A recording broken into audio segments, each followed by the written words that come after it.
Guys यहाँ पे अभी पूरियां तलना चालू हो गया है। एक बात बन रही है, एक बात तल रही है।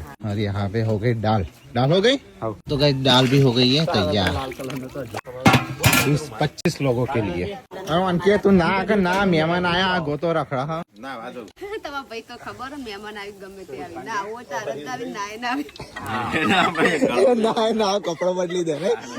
तो गाइस यहाँ पे एक बार सीरा बन रहा है मम्मी और पार्वती भाभी दोनों। और वहाँ पे अभी मेहमानों के लिए गए थालियाँ धो जा रहे, ऊपर से उतारी है ना, तो अभी थालियाँ वाली धो के रेडी कर दो। फिर 1 बजे सटे आज तो मेरे को पता है 2 बज जाएंगे।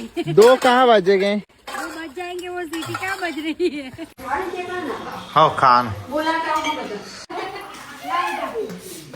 पहली साइड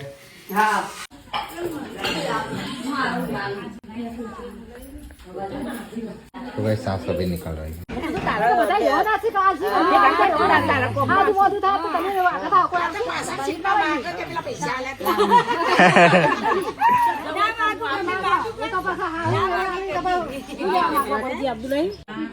तो वैसे ये व्यवहार चालू है ये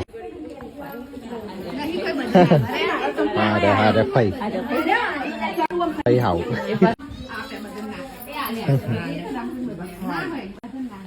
તો શિલ્પાના રામી વાળી ખાવાય નહીં ભાગતું